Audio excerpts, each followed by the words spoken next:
Hi, my name is Klas Jersevi and I am UX Director at Weavy. I'm gonna take you through how to create a Weavy component in Blazor to add social collaboration such as files, posts or chats. So we're gonna start by running our sample app. Just building. I'm gonna see. There it launches. There we go. Hello world.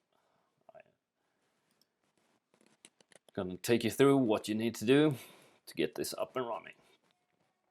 First of all, we need to add the Weavy script to our host file if you're using Blazor server. You can also do this in WebAssembly, and we have details on that in our blog, and also you find source code on our GitHub account. So you just add the script here. We're using a showcase server, which you also can use just to try it out.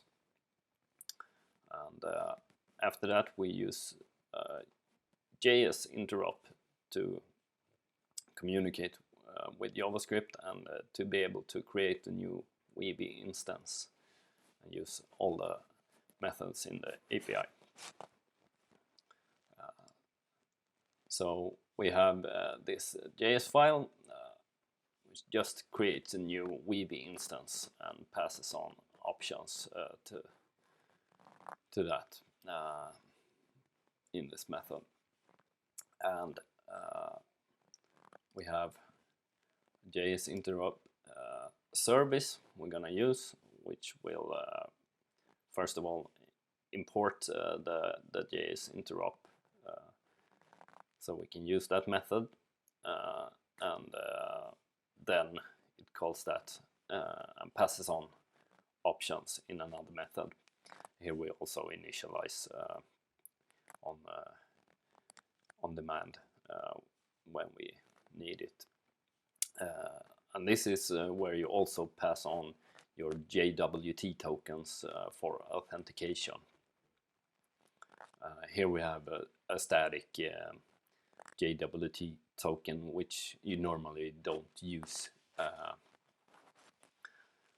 but we have it for demo purposes here, and we just pass that on in our options, and it will be passed to Weavy when creating the instance. And this service, we just add that to our startup. Just add a scoped service here, so that will be available for injection into any components. And our Weavy reference that we get back here, the object reference, we wrap that in to a class where we extend it with some methods. So we have especially this space method to create a space within that Weavy instance, and the space reference is also wrapped, and we have an app method to create an app within that space. A space is basically a way to group your apps, so you can get like matching structure to a team or a project or whatever you like. And for the app, we have added a few methods that we normally use in JavaScript, like open, close, toggle. We also added methods for cleaning up those instances and apps. So we send that to JavaScript to be able to clean up on the JavaScript side when we dispose a component, for instance. So with these methods, you get a really nice syntax which we're gonna use in our Weavy component that we have. And here we just inject the service that we have. So we can use that to just pass on to a new Weavy reference, and in that Weavy reference, let's see, we use the Weavy service to call the Weavy method when initialized.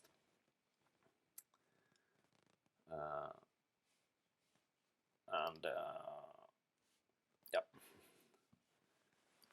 Here when we have created that instance on initialize, we also pass options from our component and just pass that on to the JavaScript, and we expose that to any child component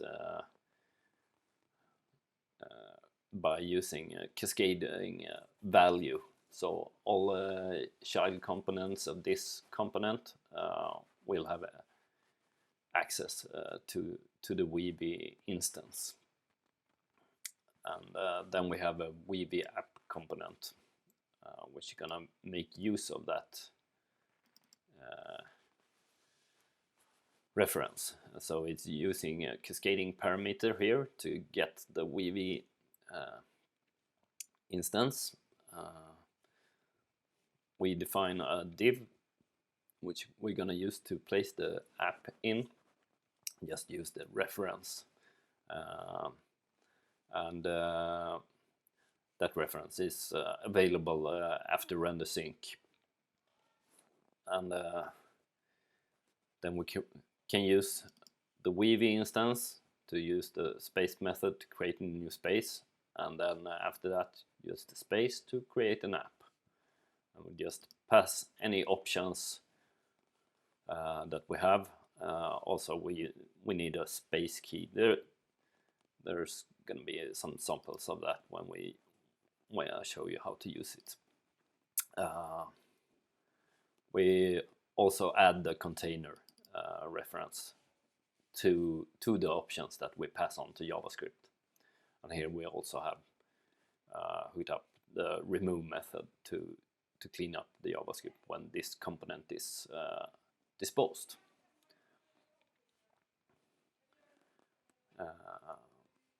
So there we have our simple components. It's really easy to define your own different companies that use this as well if you need something else. Then I'm gonna show you how to use these in our pages. I created a post page. So here we define a new Weavy instance, and everything that's under here can use that instance. So we have a Weavy app. We need a space key on that, and then an app key and an app type. That's basically what you need. Then you can pass on lots of different options. Anything you put here will be sent to the JavaScript as well, and you have everything that's available in the JavaScript API is available here as well.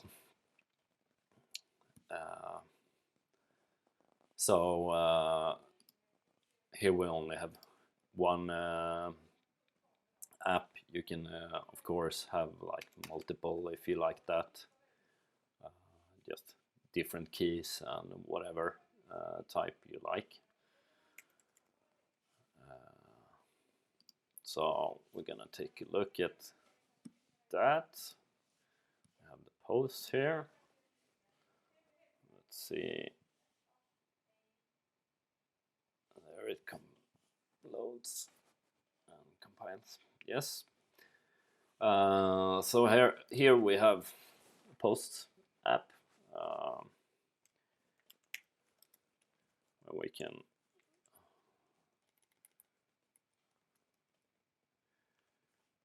write something.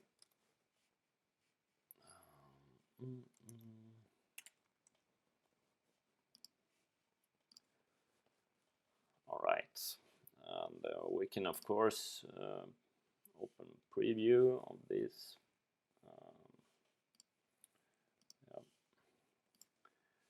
Everything working really nice.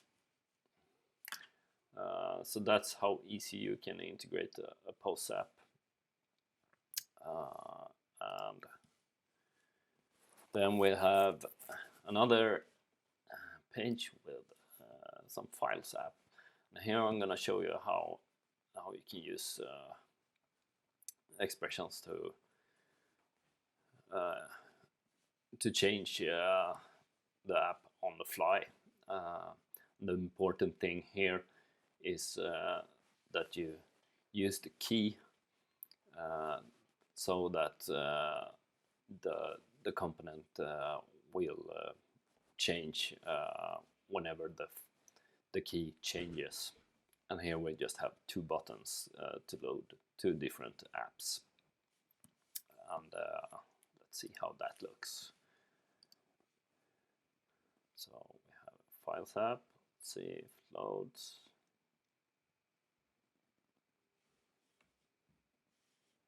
See if we have compiling. No, there it goes. Yep, and here we have sample document. Yeah, you have comments and everything. Nice.